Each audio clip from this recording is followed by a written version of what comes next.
My name is Mohamed Katri. I lost my sight 3 years ago, and I was having a lot of difficulties in college. Just generally, I played cricket. I couldn't get round very well.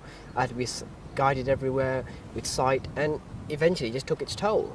With the cane, wasn't really working because due to cricket, you go to so many strange places. I couldn't do anything, so I decided to get a guide dog, and that's why I got Vargo. When I initially lost my sight, I did not imagine I'd be here today. In the initial stages, it was just awful. I couldn't leave the house, I couldn't do anything. After a few months, I picked up the courage to go out, but even then, with the cane was a nightmare. I didn't want to use it. I was guided everywhere with sight, and it just wouldn't work. It's not feasible, especially at college now, as you saw. Imagine I have to be taken everywhere, to every single lesson, to the gym, to cricket. It just causing so many problems, Same at home, parents go out. If I'm hungry, what do? I can't starve, and you can't go to the shop. And I think it's quite essential that I got a dog, which is something which is capable, which will look after you. It's hard work, but it's well worth it. It took Mohamed 6 months before he began to accept his new way of life. It has been hard work from us to a certain extent that wherever he wanted to do, apart from the house, he was dependent on somebody to take him here, there and everywhere. And Mohamed being Mohamed, he did not want to accept people's help in any shape or form. We started asking the Muslim priests in the Muslim world whether it was accepted through the Quran and through the laws of Islam for my son to be able to have a guide dog. Hafiz Rahman, who's the head imam of the Masjid Bilal, has really worked very hard in obtaining these fatwas from higher echelons.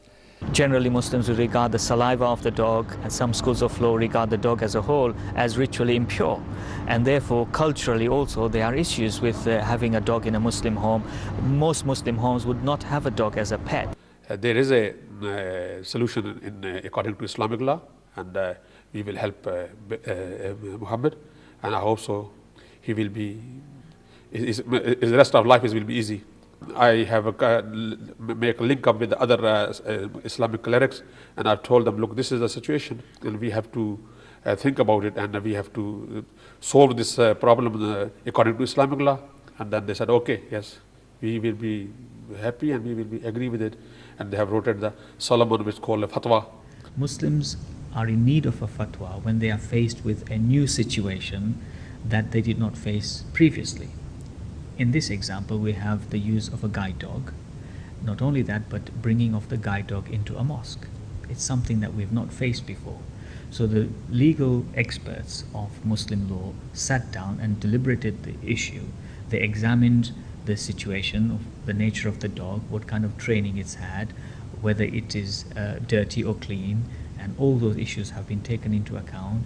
And when they were satisfied with all these factors, and felt that they would not contradict the teachings of the religion, they have given us a ruling saying that Muhammad is allowed to bring Vargo into the mosque and place him in a secure place while he's offering his prayers.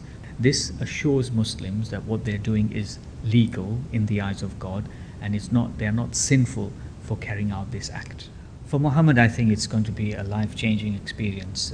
We hope and pray that he'll be able to lead a more normal life like we all desire for ourselves. And this is the beauty about Muslim law, that it is a law of compassion, that it takes into account the needs of the people who want to be true to God but also have to live on this planet. I hope and we pray that other blind Muslim people will be encouraged to become owners of guide dogs, because clearly we've seen how much it improves the standard of life and the quality of life for the user.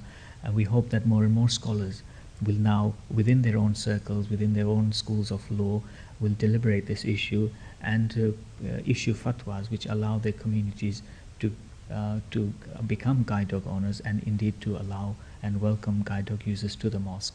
Culturally, in our religion, we don't have dogs, and we don't know anyone that has dogs. And bringing him home was quite a shock, because now when visitors came to the house, like, oh my God, a dog. And also my mum was, you know, my sisters, they were quite scared of dogs, so, as was I.